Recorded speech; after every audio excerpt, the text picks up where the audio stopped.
Bueno, vamos a empezar con la explicación del ejercicio número uno. Primeramente hay que entender el enunciado, ¿no? Aquí nos dice que, voy a abrir este programa, espera. Aquí nos dice que hay que elaborar un programa que clasifique los números hasta un número determinado de acuerdo a las propiedades de la familia de números a la que pertenece, considerando todas las familias y subfamilias. Hay números que son perfectos.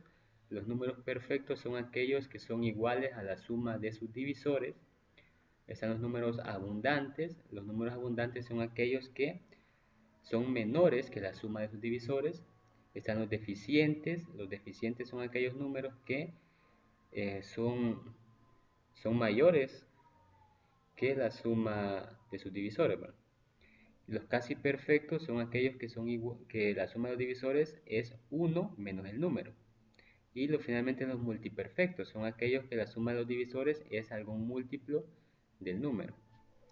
Entonces, teniendo en cuenta eso, pues vamos a elaborar nuestro programa. Como hay que elaborar un programa que clasifique los números hasta un número determinado, esta palabra es clave, ¿no? Hasta un número determinado, quiere decir que nosotros vamos a pedir por teclado un número y el programa va a clasificar todos los números, empezando por uno hasta ese número que yo ingresé. Los va a clasificar eh, en base a estos criterios, ¿no? De si son perfectos, abundantes, deficientes, casi perfectos y multiperfectos. Y recordar que los casi perfectos creo que están metidos dentro de los deficientes. Y los multiperfectos, no, creo que al revés, ¿no? Los casi perfectos creo que están metidos dentro de los abundantes. Porque los abundantes son menores que la suma de los divisores. Sí. Y los multiperfectos están metidos dentro de los deficientes. ¿Sí? Entonces hay que tener en cuenta eso. Entonces, pero para hacer todo esto, pues, lo primero que tenemos que hacer es plantear nuestras variables, ¿no? Las que vamos a ocupar. En este caso yo voy a ocupar la variable x va a ser como el límite superior, o sea, el valor que yo voy a pedir por teclado hasta el que se van a evaluar los números y se van a clasificar, ¿verdad? También tenemos a d, que este es un acumulador de divisores que se usa dentro del for, que vamos a ver más adelante. Y este almacena pues la suma de todos los divisores de un número i, ¿verdad? Luego tenemos a I y J, que son contadores que se utilizan para los for. El I se utiliza para el primer for y el J se utiliza para el segundo for. El I se inicializa en 2, ya vamos a ver por qué, y el J se inicializa en 1. También tenemos a R, que R es una variable auxiliar que me sirve para calcular el resto de la división entera de I entre J. Ya vamos a ver para qué me sirve esto.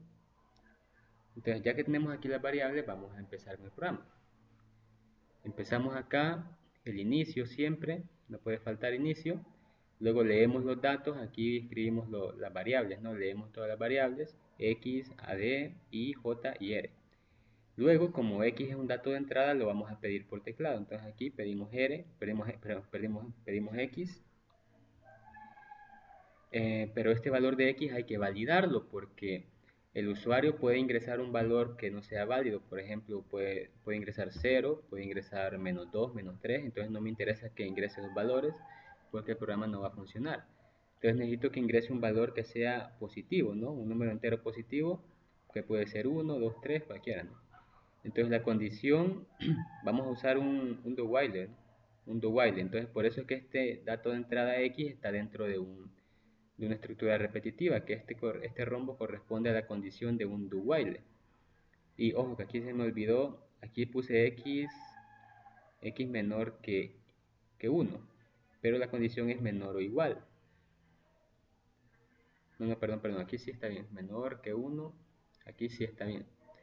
¿Por qué? Porque va a ser menor que 1 si el usuario ingresa un valor de x menor que 1, o sea que no sea 1, puede ser 0, puede ser menos 1, menos 2, o sea un valor que yo no quiero que ingrese. Entonces el programa va a volver a preguntarle el valor, si ven, se viene para acá, en la parte del sí, y vuelve a preguntar, vuelve a pedir el valor de X, ¿no? Hasta que esa persona ingrese un valor correcto, que puede ser 1, 2, 3, en adelante, ¿no? Entonces, una vez que ingrese un valor correcto, va a salir de este do while y se va a ir por este camino acá y va a imprimir el primer valor, el primer número que se evalúa, ¿no? Dice 1 no pertenece a ninguna de las familias. Y este valor se ha tomado fuera de el bucle for que viene después, porque si lo metemos dentro, si no tomamos en consideración si tomamos en consideración este valor dentro del for, lo que va a pasar es que lo va a clasificar como deficiente. Y no queremos eso, porque el 1 no cumple con la condición de los deficientes, ¿no? Entonces, por eso es que tomamos este valor aparte y por eso lo imprimimos fuera de la estructura repetitiva que va después. Así que este valor se va a imprimir siempre, siempre, siempre que el usuario ingrese un valor verdadero. Si el usuario ingresa 1, pues, ¿qué pasaría si el usuario ingresa 1? Bueno, veamos. Si el usuario ingresara un valor de x igual a 1, entonces 1, preguntaría aquí, 1 es menor que 1, eso es falso, entonces sale por la parte del no, del do while, se viene para acá e imprime el valor de 1, dice 1 no pertenece a ninguna de las familias, es decir, lo clasifica, ¿no? Esto no pertenece a ninguna familia, luego se viene para acá y el contador i se inicializa en 2. Luego acá dentro de la condición de este for, dentro de esta condición dice y es menor que x, pero y vale 2 y x vale 1. 2 es menor que 1, esto es falso, entonces sale del for, viene por la parte del no y finaliza el programa. Entonces cuando el usuario ingrese un valor de 1, simplemente lo que va a hacer el programa es que va a imprimir que el número 1 no pertenece a ninguna familia. Bueno, eso para empezar, ¿no? Cuando ingrese un valor, por ejemplo, de 2, y ojo que aquí sí, ¿ven? Aquí la condición, y aquí me falta ponerle en el diagrama de flujo que se me pasó, pero aquí es menor o igual que x. Entonces 2 es menor o igual que 1, no, entonces sale el do while y finaliza el programa. Entonces el 1 siempre se imprimiría esto para cualquier valor. Y vamos a ver que después tenemos pues lo que dije antes, ¿no? Tenemos el for. Aquí está el for, ya lo vamos a probar con otro valor, solo déjenme explicar un poquito sobre el for. El for empieza con i igual a 2, porque el valor de 1 ya lo imprimimos anteriormente que no pertenecía a ninguna de las familias, ¿entienden? Entonces por eso el contador i se inicializa en 2.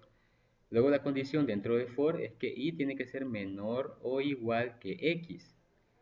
Mientras i sea menor o igual que x, para que se impriman todos los números hasta el número x, ¿verdad? Se clasifican, ¿no? Entonces lo que va a hacer es que dentro del cuerpo de for se inicializa, eh, ¿cómo se llama esto? El acumulador de divisores se inicializa en 0. Se inicializa en 0 y luego hay otro contador que es el contador j y se inicializa en 1. Y esto me sirve para cuando ingrese al siguiente for, porque dentro del for anterior hay otro for anidado, que este ya me sirve para calcular la suma de los divisores del número i. Entonces, en la parte del for, cuando dé verdadero, cuando j sea menor que i, con j empezando por 1, entonces, ¿qué va a pasar? Que el programa va a calcular R, y R es el resto de la división entera de I entre J, ¿sí? Luego que calcule ese resto, lo que va a pasar es que va a evaluar si este resto es igual a 0, porque si el resto de la división entera de I entre J es 0, quiere decir que el número J divide al número I, y por lo tanto sería un divisor, ¿verdad? Entonces aquí evalúo en esta condición, si el resto es 0, entonces, ¿qué pasa? El acumulador de divisores va a ser igual al acumulador de divisores más el número j. Y como el acumulador de divisores anteriormente valía 0, se inicializó en 0, entonces 0 más j, pues le sumaría simplemente el valor de j. Y entonces en cada iteración en cada iteración estaría acumulando el valor de j. De esa manera aquí podemos capturar con la variable j o almacenar aquí todos los divisores del número i.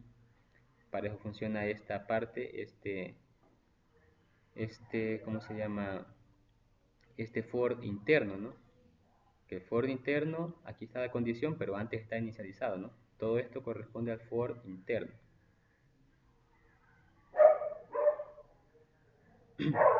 Entonces, luego que termine de acumular el valor de j, lo que hace simplemente es que se viene e incrementa el contador j. Entonces, como no hay nada más que hacer, solamente incrementa j y vuelve a ingresar, viene para acá, ingresa nuevamente a la estructura, pero ya con j aumentado una vez. Luego evalúa nuevamente, j es menor que i, entonces ingresa nuevamente y vuelve a calcular el resto y evaluar si ese resto es 0 para saber si el valor de j es un divisor y lo acumula, ¿no? Y ahí se va a estar repitiendo hasta que acumule todos los divisores del número i. ¿Entienden? Ya que tenemos todos los divisores del número i, va a llegar un momento en el que la condición de que j sea menor que i ya no va a ser verdadera, entonces va a salir del cuerpo de for y se va a venir por este camino de acá. Entonces se viene por ese camino y aquí va a comenzar a evaluar estas condiciones. La primera condición es si el número i es si el número i es igual al acumulador de divisores. Eso significa que el número i sería igual a la suma de sus divisores. Por lo tanto, estaríamos en el caso del número perfecto, ¿no? Entonces en el lado de sí imprimiría que el número es perfecto. Luego, si esta condición no es verdadera, se va a venir por el lado del no y va a evaluar otra condición. Esta otra condición dice, si i es menor que ad, es decir, si el número i es menor que la suma de sus divisores, entonces el número va a ser abundante. Entonces por el lado del sí va a imprimir que el número es abundante y en el lado del no pues no va a hacer nada y se va a ir a evaluar otra condición. La siguiente condición es que el contador i tiene que ser mayor, que el número i sea mayor que la suma de sus divisores. Cuando el número i sea mayor que la suma de sus divisores, pues significa que el número es deficiente, ¿verdad? Entonces por el lado del sí se imprime que el número es deficiente y por el lado del no pues se va y evalúa otro caso. La siguiente condición dice, AD, o sea la suma de los divisores, es igual a el número i menos 1, eso quiere decir que el número es casi perfecto, ¿no? Porque un número casi perfecto es aquel número cuya suma de los divisores es igual al número menos 1. Entonces por eso aquí se evalúa que AD tiene que ser igual al número i menos 1. En el lado de sí me imprimiría entonces que el número es casi perfecto, porque no es. Bueno, aquí tendríamos entonces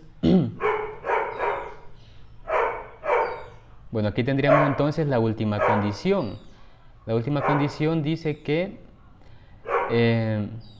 si el acumulador de divisores es distinto del número i, ¿verdad? Y el acumulador de divisores, el resto de dividir el acumulador de divisores entre el número i es igual a 0. Esta condición se ha puesto porque los números multiperfectos son aquellos en los que la suma de los divisores es un múltiplo del número. Por ejemplo, si yo tengo el número 10, digamos, ¿no? Y digamos que la suma de sus divisores fuera el número 20. Entonces el 20 es un múltiplo de 10. Por lo tanto, su posición sería un número, el número 10 sería un número multiperfecto. Pero ¿cómo hago yo para saber si el 20 es un múltiplo de 10? Pues lo que se hace es que el 20 se saque el resto de la división entera, el resto de la división entera entre 10, ¿verdad? Sacamos el resto y si ese resto es 0, quiere decir que el número 10 divide al número 20, ¿sí? Entonces, pero en este caso hay un problema. Y el problema es que a veces están los números perfectos, ¿verdad? Los números perfectos son aquellos que la suma de los divisores. Digamos que este 10 es la suma de los divisores y el número también es 10. Entonces 10 divide a 10, pues sí, ¿verdad? Como 10 divide a 10, entonces estaría entrando también en este caso, ¿no? Estaría entrando en el caso de que la división entera de la suma de los divisores entre el número da 0. Entonces por eso se ha excluido acá el caso en el que la suma de los divisores sea igual al número i, para no tomar en cuenta los números perfectos. Para eso es esta parte de acá. Entonces queremos que se cumpla que la suma de los divisores no sea igual al número, porque si no sería perfecto. Y también queremos que se cumpla que la suma de los divisores, el resto de la división entera de la suma entre los divisores y el número i sea 0, para garantizar que la suma de los divisores es un múltiplo del número i. Entonces en la parte del sí se imprimiría que el número es multiperfecto, y en la parte del no pues no haría nada, y entonces aquí ya terminaría de evaluar todas las condiciones y lo único que quedaría sería incrementar el contador del número i, porque si bien en ningún momento hemos incrementado el contador i, que i es el contador que es el contador que me sirve para determinar los números desde el 2 hasta el número x, ¿verdad? Que es el límite superior. Entonces al final simplemente se incrementaría el contador i, y si ven todas estas condiciones, todas estas vienen a dar aquí al final, ¿sí? Todas vienen a dar aquí, se incrementa el contador i, y ahora sí, nos vamos y volvemos a ingresar a la estructura repetitiva. Entonces esto viene para acá y vuelve a ingresar a la estructura repetitiva. Solo que ahora con el valor de i incrementado una unidad, ¿verdad? Entonces volvería aquí a calcular el acumulador de divisores, lo inicialice en 0 de nuevo para que el valor que traía se elimine y me quede 0 otra vez. Vuelve a iniciar en 1 la variable j y vuelve a ingresar en el otro for anidado para que calcule todos los divisores, la suma de los divisores de el número j, pero incrementado en 1, ¿verdad? Y así va a estar dando vueltas esto, incrementando el número i y volviendo a ingresar a la estructura interna, al for interno, y volviendo a calcular los divisores y evaluando siempre si es perfecto, si es abundante, si es deficiente, casi perfecto o multiperfecto. De tal manera que cuando se cumpla que el valor de i sea menor, pero cuando ya no se cumpla que el valor de i sea menor o igual que x, por ejemplo, si yo ingresé un valor de x igual a 5, entonces cuando i valga 6 va a salir de esta estructura repetitiva y va a finalizar el programa. Y ahí tendríamos la clasificación de todos los números hasta el número x que ingresé, ¿verdad? Entonces ahora sí, ya veamos ¿cómo se llama? El código fuente. Y lo que tenemos aquí es lo mismo, ¿no? Es lo mismo, solo que en lenguaje de programación. Aquí leemos los datos y ojo que le he puesto acá a los datos de arriba, les puse que son de tipo long y int para que tengan un mayor rango, porque hay números, por ejemplo los números, están los números, ¿cómo se llaman los últimos? Los multiperfectos, que los números multiperfectos son muy escasos. Entonces como son escasos, están muy separados, ¿no? Entonces por eso es necesario a veces ingresar valores muy grandes para la variable x, y por ende los valores de i van a ser grandes también, y los valores de j y los valores del acumulador de divisores también van a ser grandes. Por eso es que se ha tomado una variable de tipo long, int, que ese es un entero largo que tiene mayor alcance, ¿no? Se pueden ingresar valores muy grandes, parecido a las flotantes. Y el valor de r sí es un valor pequeño, ¿no? Porque como es un resto va a ser pequeño, entonces no hay problema con que sea de tipo entero. Entonces ahí está. Ya que hemos declarado las variables, ahora la siguiente parte es un printf que simplemente imprime que el programa sirve para clasificar los números naturales hasta un número x. Luego hay un do while, y este do while me sirve para que me pida, para que ingrese para que el usuario ingrese un valor de X y lo valide. Cuando ese número de X sea menor que 1, quiere decir que es un número inválido y por lo tanto va a seguir aquí preguntando, pidiendo el número X hasta que ingrese un valor verdadero, que sea 1, 2, 3 o cualquiera, ¿no? Y cuando ingrese un valor verdadero va a salir de este do while y va a seguir su recorrido. Entonces el siguiente lo que va a hacer es imprimir este printf que diría que el número 1 no pertenece a ninguna de las familias, tal como veíamos en el flujograma. Seguimos entonces con el código. Luego de imprimir el primer valor, que sería 1, entraríamos dentro del for interno, que este for está dentro del otro for.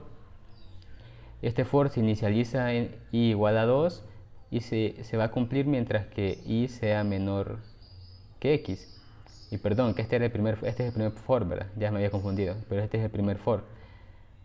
Entonces aquí sí le puse que i tiene que ser menor o igual que x, para que me dé x vueltas. Bueno, x menos 1 vueltas, pero como ya contemplé el caso de x igual a 1 anteriormente, que es este de acá, pues ahí estaría, ¿no?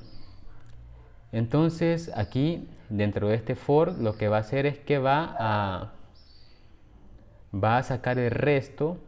Bueno, primero va a iniciar en 0 la variable ad, que es el acumulador de divisores, para que cuando vaya a usar ad ya tenga un valor de 0 y no me fallen los cálculos. Entonces aquí está este for interno que sirve para calcular la suma de los divisores ad. Entonces dentro de este cuerpo de este for, la variable r va a ser igual a el resto de la división entera de i entre j. Y luego se evalúa en una condición, en esta condición, si el resto, o sea, r es igual a 0, entonces el acumulador de divisores va a ser igual al acumulador de divisores más j, ¿verdad? Para que se me vayan acumulando todos los divisores j, ¿verdad? Y cuando salga de este for ya va a salir ad con un valor que sería la suma de todos los divisores. Entonces ad va a ser la suma de todos los divisores. Y luego pasaría a evaluar todas estas condiciones. Y ojo, todas estas condiciones están dentro del primer for. ¿Sí? El primer for está aquí y si ven todo el cuerpo del primer for termina hasta acá. Entonces dentro del primer for va a evaluar todas estas condiciones a ver en cuál clasificación cae el número i según la suma de sus divisores ad, ¿verdad? Entonces lo que ya había explicado anteriormente, si el valor de i es igual a la suma de sus divisores o el acumulador de divisores ad, entonces el número es perfecto. Luego, si el número i es menor que ad, quiere decir que i es menor que la suma de sus divisores, por lo tanto sería abundante. Si el número i es mayor que la suma de sus divisores, sería deficiente. Si la suma de los divisores ad es igual al número i menos 1, entonces sería casi perfecto. Y si el acumulador de divisores es distinto del número i y además el acumulador de divisores al sacarle el resto de dividir entre i es igual a 0, quiere decir que el acumulador de divisores es un múltiplo del número i, por lo tanto sería multiperfecto y se imprimiría que es multiperfecto. Entonces ahí está. Creo que esto todos lo entienden, esto de los printf, es decir que ahí no me voy a detener. Y finalmente, cuando termine de evaluar todas estas condiciones, lo que va a hacer aquí es que va a incrementar el valor de i, ¿verdad? Y se incrementa 1. Obviamente, como esto está dentro de un for, pues no se escribe nada acá, pero sí esa es la última instrucción según el for. Aquí vendría y se incrementaría el valor de i. Y así seguiría evaluando números hasta clasificar todos los números hasta el número x. ¿Sí? Y ya de último, pues cuando sea falsa la condición de que y sea menor o igual que x, entonces va a salir de este for y como sale de este for, pues sale de todo esto y simplemente termina el programa, ¿verdad? Y eso sería todo.